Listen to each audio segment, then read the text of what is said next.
Hi, everyone. I'm Monica. I'm a postdoc in IFAE in Spain and member of LBK via Virgo, so I'm a Virgo member. And first of all, I want to thank the Speakers Bureau of LBK and also the Early Career Scientist Group for motivating us and giving us the opportunity to give these plenary talks. This is very, very nice. And also thanks for the organizers, for being so patient with us. Okay, so here I'm going to give an overview of the status of LBK, so a bit about the results, the science results, and also about the status of the ongoing O4 run.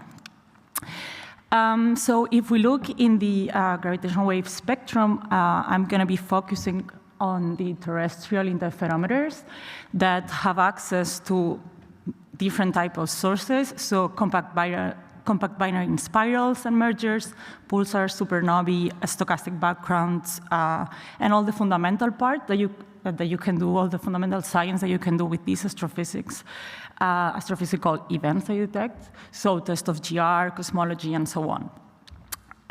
So to access this part of the frequency range of gravitational waves, we have a network of observatories.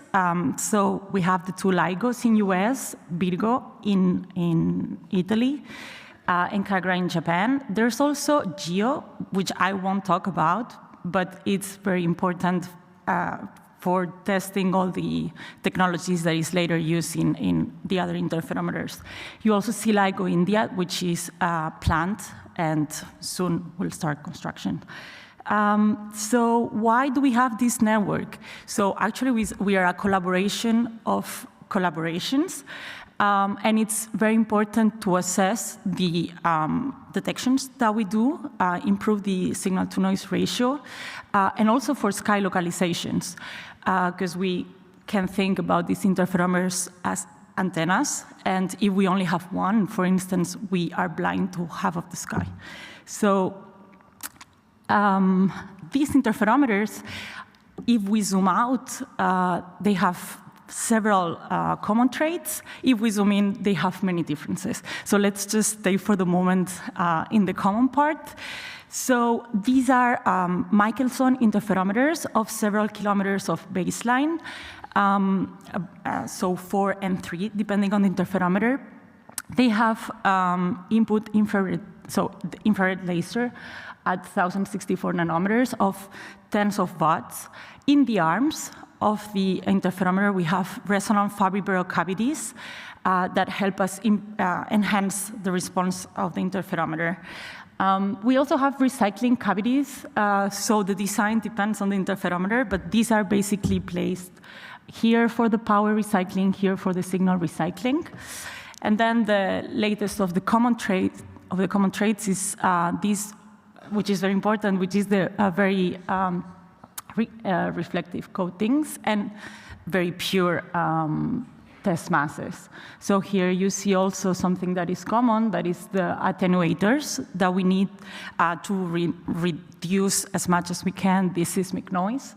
And here, this is an example for Virgo test mass. Fine. So what is actually defining the sensitivity that these interferometers have? So there's two types of noises that we need to fight. So we call a part of them fundamental and the other part technical.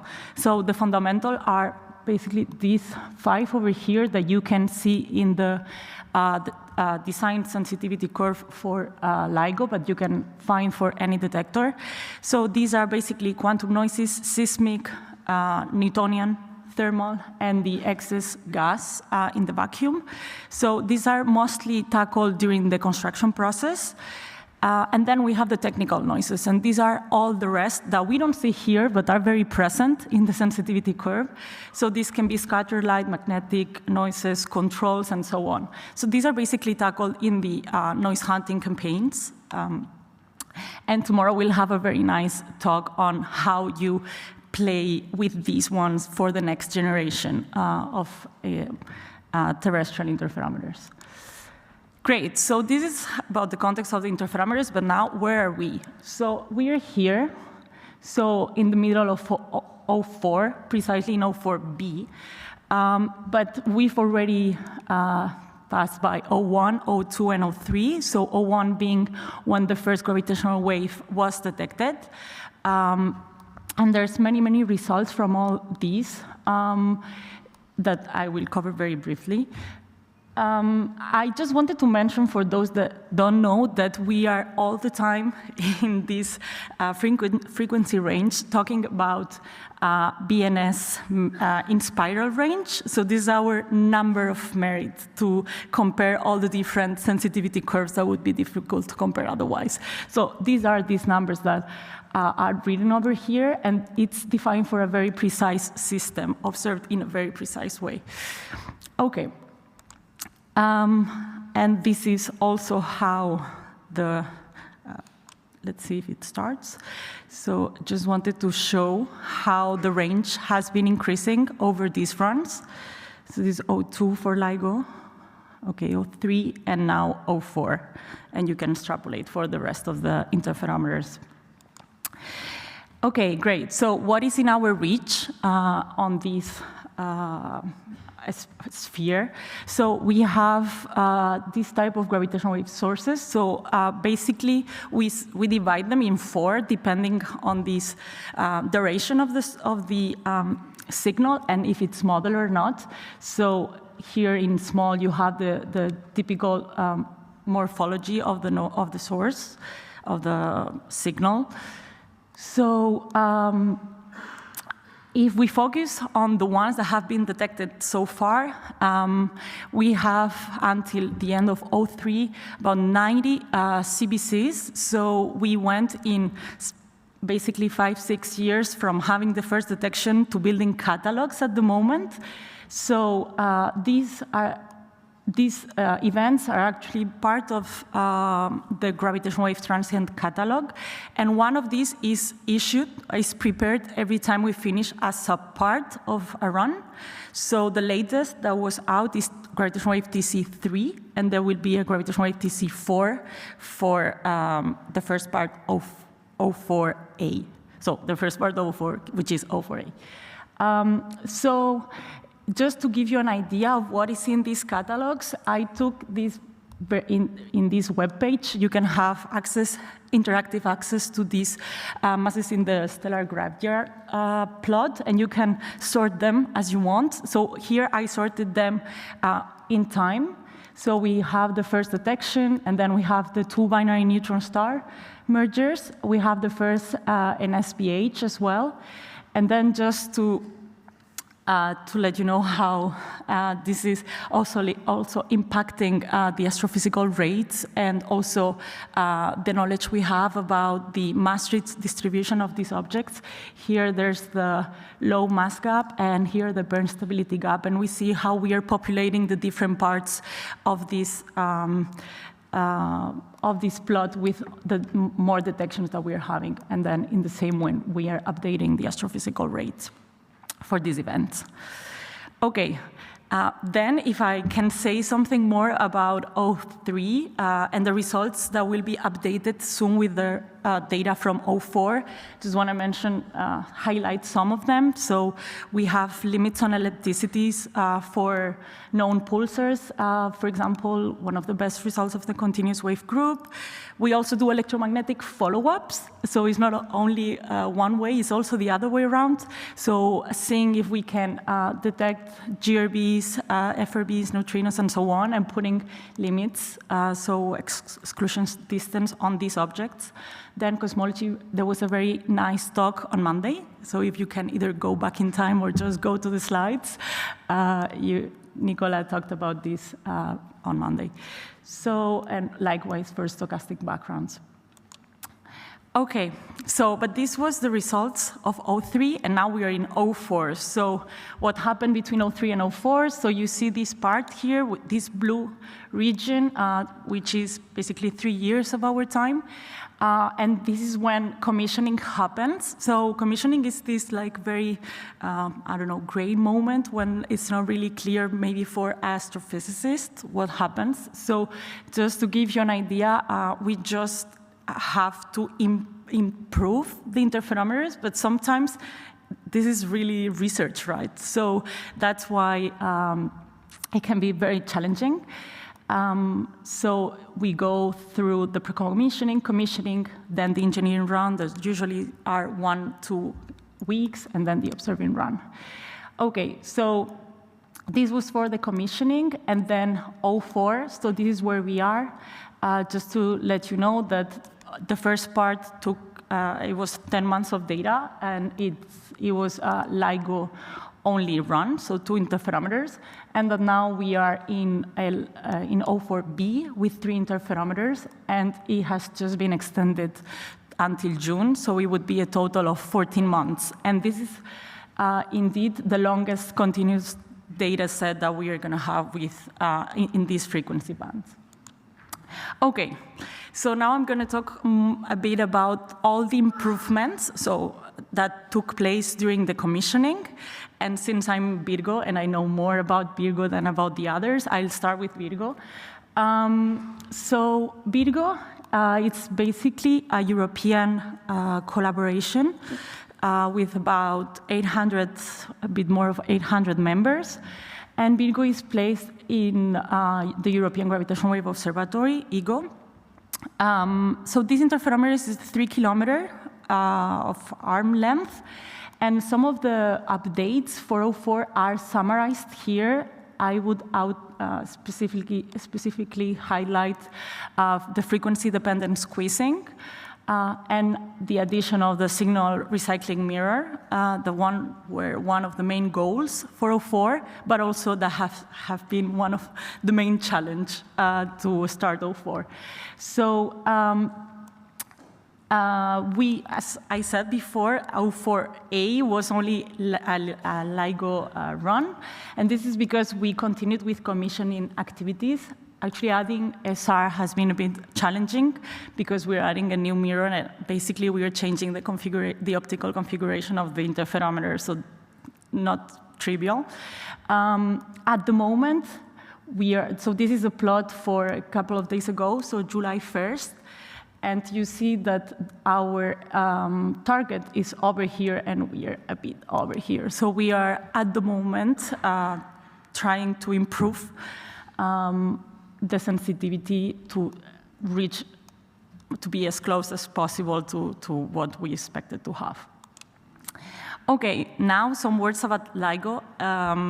So there's LIGO people in the room. I'm sure they can answer way better than me about the improvements of LIGO 404. But basically, in 03, we were here, and the main improvements have been these ones. So basically, better squeezing, more power in the cavities, and reducing the technical noises that are affecting especially the low-frequency parts, so scatter light, controls, and electronics. And this was their goal, and they are very close. Actually, they are reaching the goal very well. Okay, then the Japanese interferometer is KAGRA. So KAGRA has this, is a bit different because it's cryogenic and it's underground. So this complicates the thing quite a lot. So people say that this is a 2.5 generation interferometer due to these reasons. So the mirrors, the test masses actually are sapphire, not fused silica as the rest. And well, besides the complications of operating the interferometer underground and cryogenic, they unfortunately, there was an earthquake at the beginning of the year, so this was, yeah, very bad, and they are still recovering from that. But yeah, here we can see how having it underground is reducing the seismic noise by a lot. Okay, so now that we more or less understood which were the improvements for 04 and also the sources, let's move on in the rest of the workflow. So if we start with the more technical in-between part, calibration and data quality. So I'm working in calibration, so I had to add this slide here. So the interferometer actually needs to be controlled to be in resonant and in its working point. And to do that, we actually need actuators that are actively controlling both the latest parts of the suspension and the mirrors. But this means that we also need to remove this, and we need to understand what's the optical response of the interferometer and the mirrors. So how well we know this and how well we know how h of t changes with time is what is going to define the uncertainty that we have in h of t. So h of t is what we usually see here, that is all obviously has error bars that we are not implicitly showing here. So just to give you an idea, the total uncertainties for h of t are of about 5 to 10% of magnitude and 2 to 9 degrees in phase.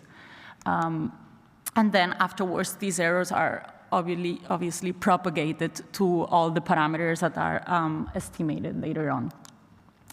Okay, so once we have calibrated the data, then we need to see what's the data quality. So data quality can be impacted by many, by basically different noises. So we can have lines, for instance. Lines, what we do is that we identify all the lines that are in the spectrum, in the PSD, especially because we need to place, so if there's lines that we inject, we need to place them in places where we are far from pulsars, for example. And then we need to know the ones that are also there all the time. So this is very important.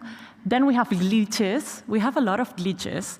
And sometimes they appear when there's also a binary neutron star signal. So this is gravitational wave 170817.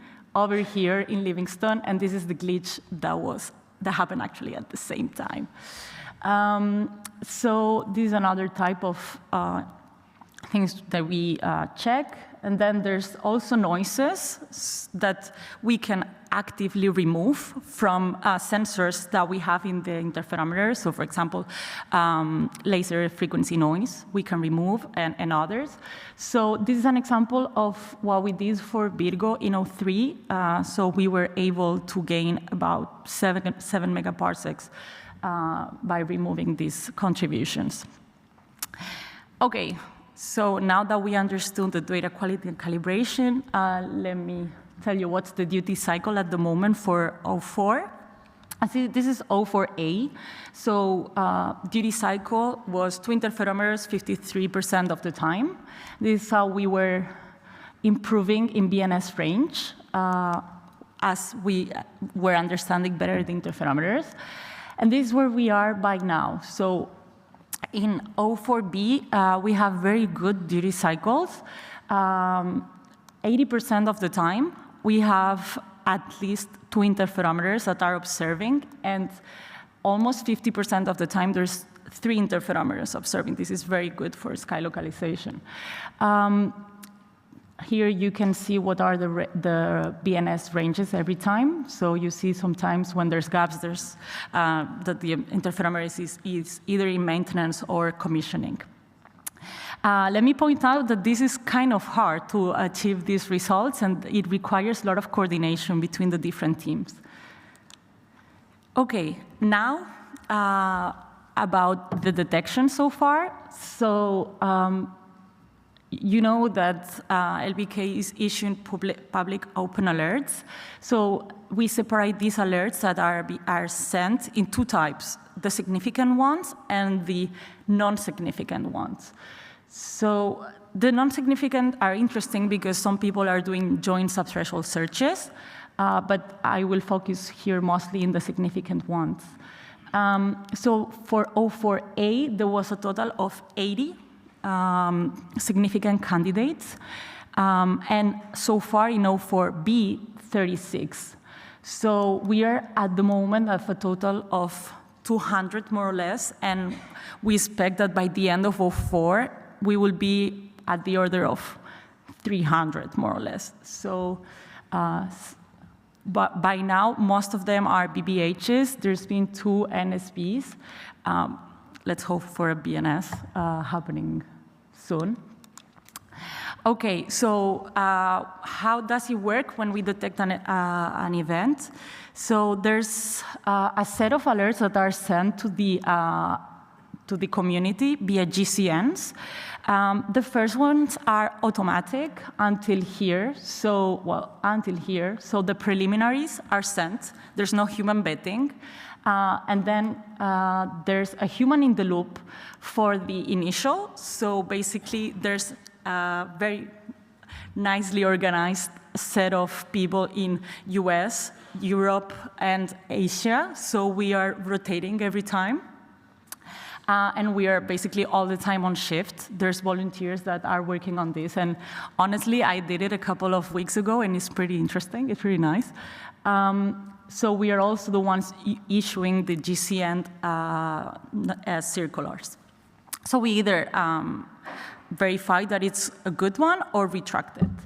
So there's some properties that are included in these alerts, which are very useful for electromagnetic counterpart searchers, which include if the probabilities of having the object being in the mass gap, having a remnant, and having a neutron star as in the compact binary. Okay, I just want to also to point out that all the pipelines at the moment add these early warning alerts. So these are pre-merger alerts that are issued before the merger.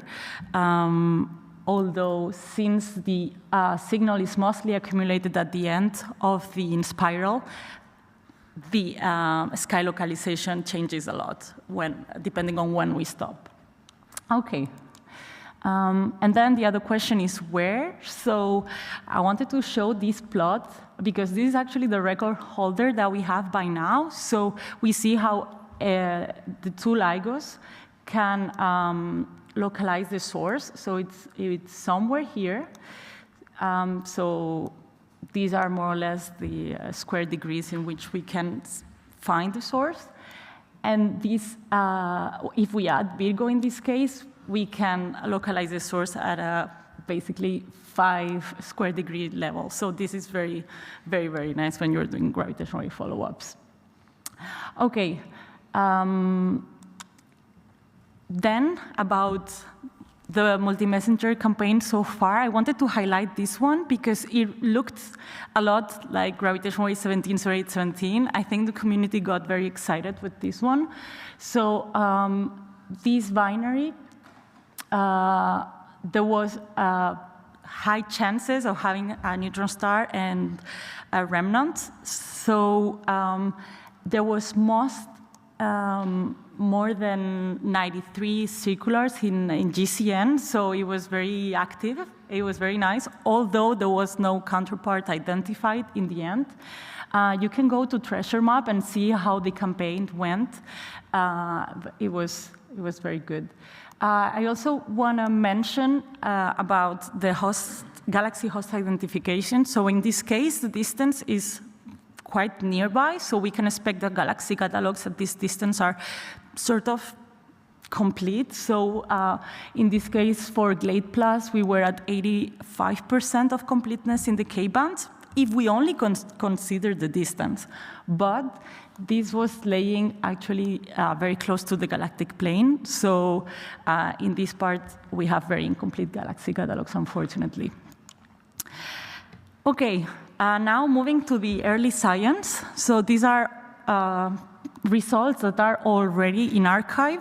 So there's this event. So we put all our CBCs in catalogs, but the special ones have their own publication. So this is the case for this one, where we have the primary here and the secondary here. And this is laying in the low mass gap. So this is very exciting. It looks a lot like 1908-14, although in this case, the second, so not the event that is in the mass gap, the other one, in this case is probably a neutron star. So it's the one over here. This is also improving our knowledge on the rates of these events, so passing from this one to this one, so increasing the expected number of this type of events, which are also maybe can power a counterpart. There was not a huge campaign on this one, and you have the reason why here, because this was a Livingston-only event, so the source is somewhere here. So. Okay, so there's more results, but I didn't have time to cover it. If you're interested on dark matter, so there's this ultralight vector dark matter search using KAGRA, which has two types of mirrors. So KAGRA is very good to do this type of searches. In preparation, the transient catalog, and well, if you are interested and you want to have a look to the data yourself, here you have high-level data, and here you have all the low-level data, although there's this proprietary period, and then the data is all uploaded there. You can find there the O3 data. And also join the workshops. They are most of the time in hybrid format and free. Okay, so last slide, what's next? So, yeah, hard to tell. So we are here, and after that, there's O5. So first of all, we're gonna obtain these 24 months of data from O4, and then we are in parallel gonna prepare for O5. So O5 is gonna be a way longer run. It's expected to be 3 years with some commissioning gaps in between. We still are not sure on when Virgo will be able to join. There's some work ongoing to redesign a bit the interferometer so that instead of having marginally stable cavities, we have stable cavities as KAGRA and LIGO does. This is ongoing, that's why this C text here. And then there will be post O5. That for sure will depend on what happens in O5. But if you want to know more about this, tomorrow there will be 2 talks connected to post O5 and also especially Cosmic Explorer and Einstein Telescope. Okay, and that's all. Thanks for Thank you.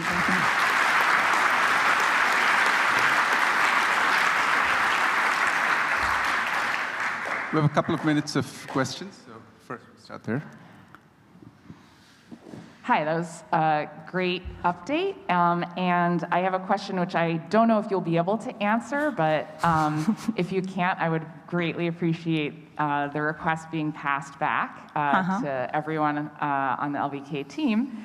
Yeah. I've heard that there are plans potentially afoot to release at least some more information about the masses, and in particular at the high mass end, which people who are doing BBH EM follow-up in the hopes that there might be AGN-related sources for those, would dearly love to know which ones are high mass, because we have limited telescope time, and you know, things that are high mass are better candidates for lots of reasons. Yeah, I'm well aware of this. Awesome. I'm also a follower as well in 50% of my time, so I'm well aware of this. I know there was a survey on what people would like to see in the alerts. I don't know what is the status of the release of the masses. Maybe, I don't know, maybe someone knows. I would need to check. I maybe can check and get back to you and tell you what it is, but I know the conversation is definitely there.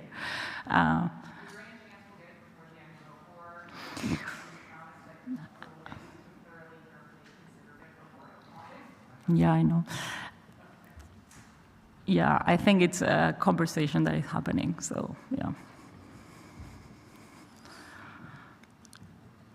The other questions?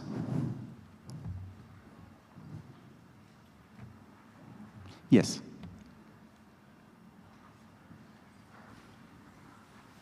Actually, two short questions. So one is, can you project the position accuracy into towards the end of O5 when all the 3 detectors will be at their max capacity? I mean, it depends on the coordinates of the source, right, in the end. So one could look at these combined antenna patterns with the 3 interferometers and see, depending on where the source is located in the sky, you can have very, very good sky localizations as the one I showed. But then if you put it in another place, then you won't have such a good localizations. But I think we are having more and more. So I was looking by eye to the latest ones, and I think we are at 1 every 4 of the sky localizations is very good. So it's approaching like point-like for some. I mean, it depends on what you consider point-like, but as the one that I was showing there. So it's what I mean is that it's not so much like one case, but it's becoming 25% of the time, maybe 20% of the time, we have okay-ish localizations. Yeah. Right, thank you. And if I may very, very quickly put another question. So there are like 2-year gaps between the 03 and 04, and I guess also similar between 04 and 05. So I mean, the question is, suppose there is a very bright event happening right in that period of commissioning. So so what fraction of commission phase would such an event be detected? Is it 10%, 1%, not at all, or half of that? I guess if you are at the end of the commissioning, when you are not literally opening the interferometer and changing things, then you can ask for out of serving mode type of data and see, if you can say that that your detector was good enough to see the event. I know that has happened, for example, when Virgo was still in commissioning and not LIGO. But most of the time in commissioning, there's all sorts of tests and injections and literally opening towers. And so maybe I wouldn't say 10%. I would say less than that. Maybe 5, maybe less. Yeah. Thank you. Maybe a very quick question. So when do we start worrying about the BNS rate from 03 being drastically off? Yeah, good question. I expected that one. So yeah, the uncertainty in the rates at the moment is still very large. So the number that I quoted here goes from 10 to 1,700 or so. There's people computing how likely it is to detect at least 1, at least 2, and I think it's actually in the backup slides because I expected this one. So, so there's a 7. So I think this was computed with the 10 months of data for 04B. So conservative in a way. And for one event, the probability is 73% at the moment. But there's been 4 months already, so. Thank you. So Okay. Let's give a big hand to our speaker and to the rest of the speakers of the morning as well. Thanks a lot. Please enjoy your coffee break and the rest of your day. Thank you.